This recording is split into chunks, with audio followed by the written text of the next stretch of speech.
The other day, I'm speaking with someone, and he used the expression, an expression that we've all used and probably will still use.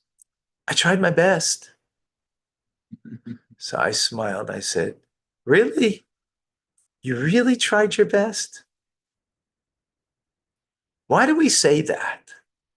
We really tried our best? Come on. To say you tried is one thing. To say you tried your best? You mean you can't do better? That's it? That's not honest. Why do we say that? Because we want to feel good about ourselves, right? We didn't guilt. Yeah, we don't want to feel guilty. So we say to whoever it is, I tried my best. Hmm. Oops. No. So I smile, said, really? I wish I could say that I tried my best. I'd only be fooling myself. How do you know when you tried your best? Is when it's something that you could accomplish, you accomplished.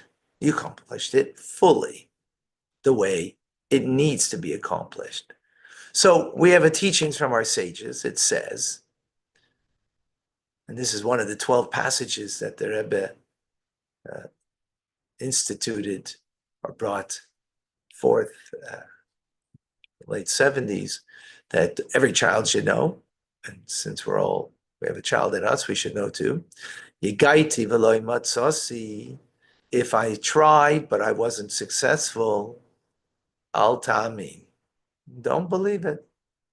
Don't really believe you tried your best, at least. Maybe you tried, but you didn't really try your best. Don't believe it. Because you weren't successful, right? Continues the same. If you didn't make the effort, and I was successful, I'll tell me, don't believe. You're not successful if there was no effort made. If you made the effort and you were successful. No. No effort, but you succeeded. Right? But you succeeded. No, you didn't succeed. You didn't find what you need to find. All right? Yagaiti umatsasi, but if I made an effort, umatsasi, and I was successful, tamin, believe it. That you can believe. Because you made the effort. You made the appropriate effort, right? Now, did you do your best? Maybe you didn't do your best, but you did a sufficient effort that you were successful. Now, of course, we're talking about success in something that you could be successful, that's not pending on someone else. It's pending on someone else. And, I wasn't successful in influencing the person in whatever it is. Okay, they have freedom of choice, so not necessarily do you have that. Although there is a story with the Rebbe Rashab, that there was a decree by the Russian government, this is before, by the Tsar of Russia, about Jewish education, that they wanted to take it over and put it in the hands of the government. That would be a horrific thing, of course. It's like, Hamas being in charge of education of their children. That's pretty horrific. And all leading rabbis came together and they were warned by the government, if you will not support our proposal, what's going to happen? Right? The Rebbe Rashab was fire against it. And the proposal went through. So he was in a room, he was lamenting, very pained. And another rabbi came over to him, a great rabbi, Brisker Rov, said, Babich Rebbe, why are you crying? So you tried and you did everything you could. And indeed he did. However, so he said, but the cause, the matter that was at hand was not accomplished. Now, that was out of his hands. It was out of his hands. But what's in our hands that you could accomplish and you don't accomplish, so don't believe they made the effort. Right? Unless you accomplished that which you could. I'm talking to myself, and yeah, Me? no, to me. All right. Welcome to Tanya Today. I'm Rabbi Ronnie Fine, coming to you from Chabad Zich in Kadesh, Montreal, Canada, where it's a privilege and a pleasure to share with you the Tanya. We are in chapter 42.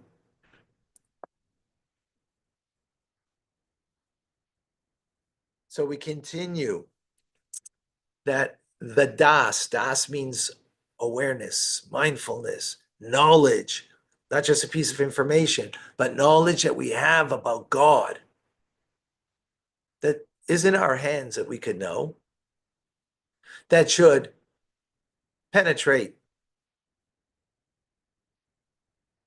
us. Thank you. Should penetrate us, right? Penetrate.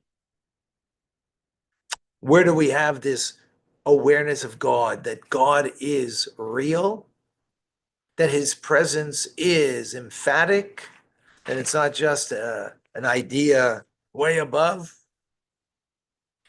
Because I contemplate it, I think it, that God is self-evident, and I experience that self-evidence of God.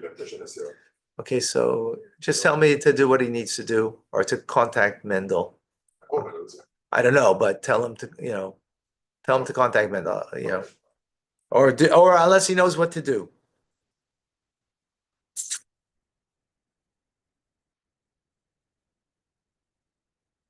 Right, so we've been nurtured this, we have this, because we have the Moses in us, and Moses is the embodiment of Das, of divine awareness. And we have a piece of him in us, in the Jewish soul, as he is one of the 7 shepherds. As a shepherd feeds his flock, so we're fed by the flock. We're the flock that we're being fed by Moses, and the Moses of every generation, that we have this capability of an awareness of God,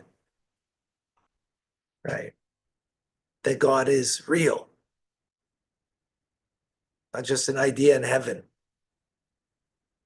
but he is present in our lives, emphatically so, obviously so, self-evident,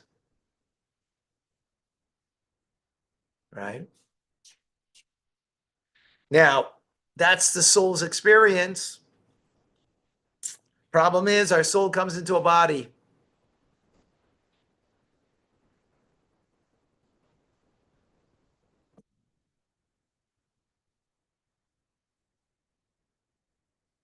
Problem is, the soul comes into the body. And the body has a different agenda. The body doesn't care about God. The animal soul doesn't care about God. It cares about me. Right? It cares about my pleasures, my comfort. That's what it cares about. So Houston, we got a problem. I don't know where Houston got into this, but we got a problem. How do you overcome this? Says the Alter Rebbe, we have to exert ourselves. We have to weaken our corporate reality. Our physical reality, we have to weaken. Not by becoming weak, right? Not that we become physically weak, but our physicality becomes a weakened agenda, that I'm not, running after my pleasures. I weakened that desire, right? As the Zohar says, as we had in chapter 29, if you recall, we crush, when a huge log, you want to make a bonfire, like Boimer's company, right? You want to make a bonfire. You have a huge log.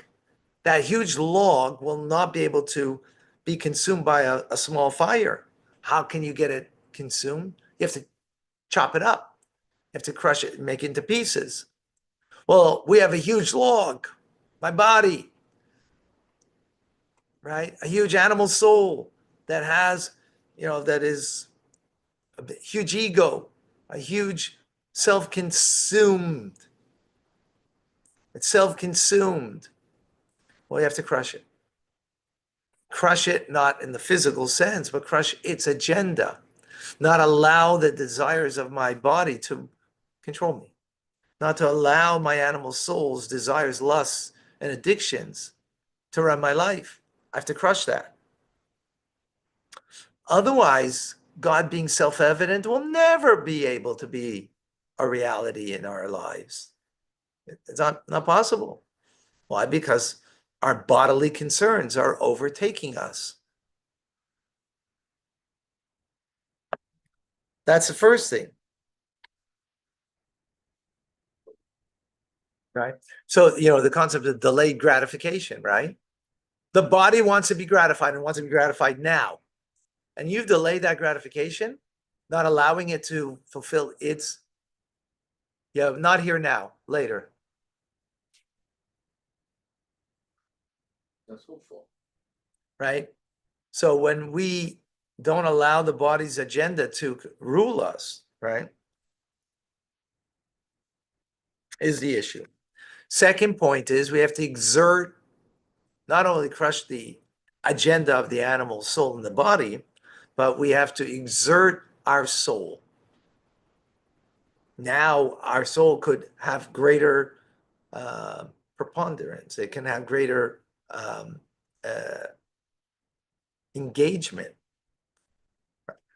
right? Because you got the body and you got the soul. So now you got to make room for the soul. Well, crushing the body makes room for the soul. Now you can reveal the power of your soul, that you could exert yourself to reflect upon God, think about Him, ponder upon God in the necessary time, right? In order to bring upon me the presence of God, which is the fear of God. Because when God's present, there's a sense of fear, right? As we know, as we've said, right? When you walk into the room, if someone walks into the room and you're alone, and now someone walks into the room, you have a fear. You sit up straight. You act differently. You behave differently. That's out of fear, because that person, you don't want to look bad in front of them. That's called fear, right? Which is the idea, as it says in the Jewish law, in the Shulchan Aruch, that the Supreme King of Kings, whose glory fills the whole world, stands over him and sees his actions, and therefore a person is overcome by a sense of awe, of fear, of presence of God. And actually even a higher level, we're humble and abashed before God. Right? Now, by pondering, yeah.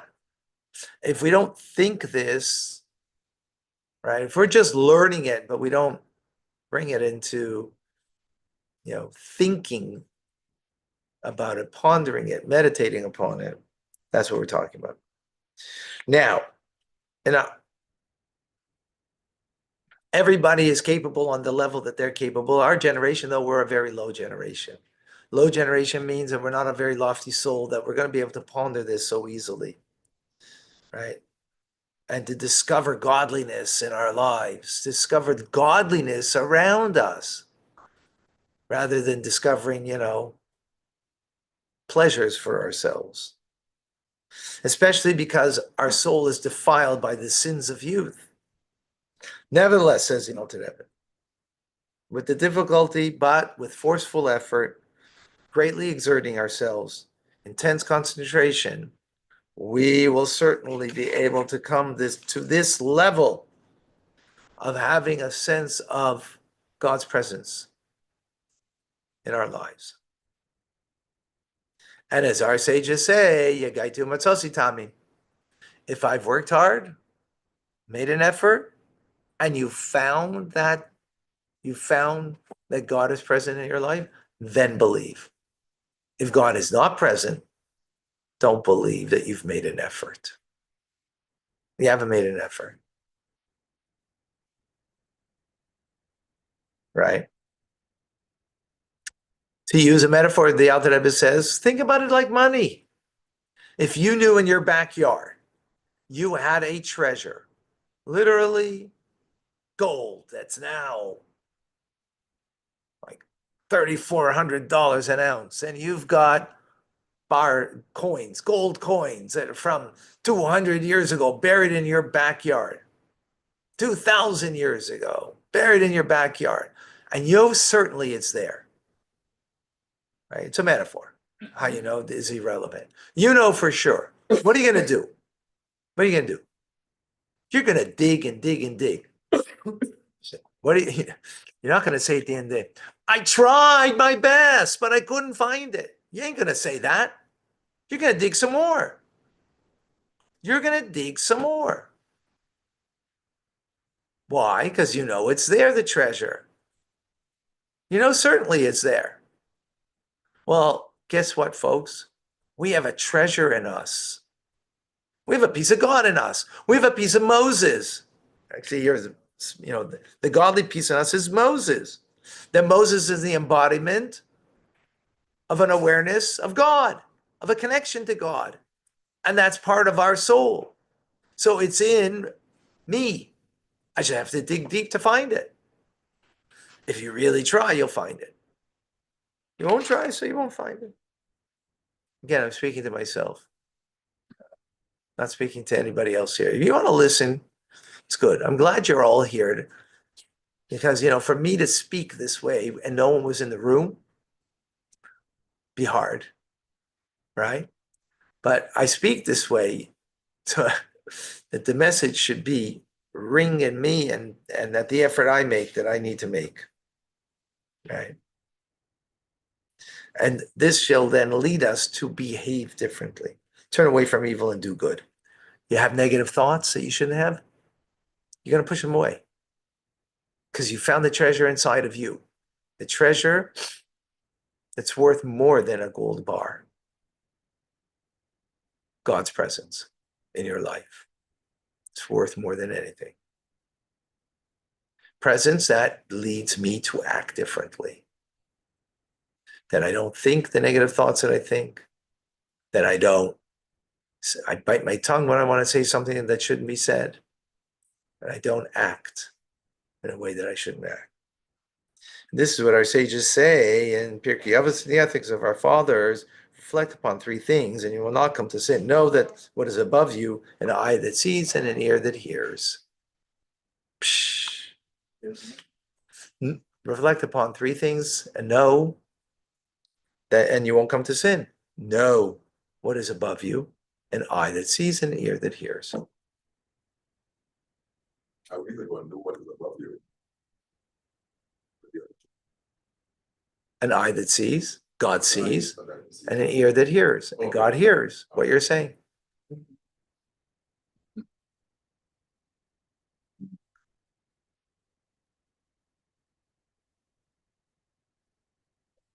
Yeah, fascinating. Pirkei Avos, chapter 2, first statement. Yeah, Pirkei Avos. Yeah. Any questions? Any comments? Any thoughts?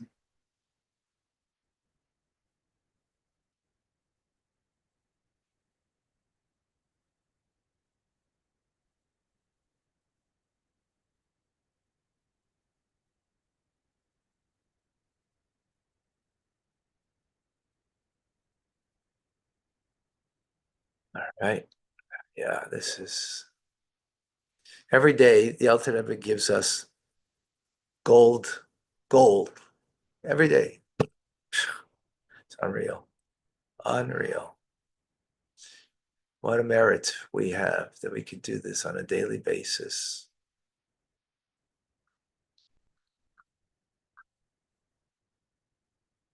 Huge. So I guess there's clarity here because I don't see any questions.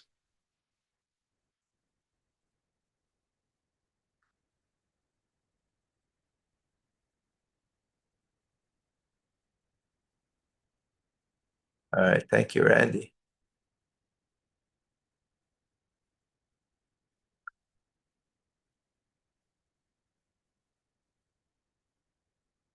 Yeah, the metaphor is pretty good, pretty amazing.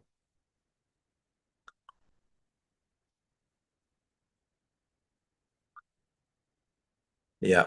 Okay. Folks, Rambam is coming up.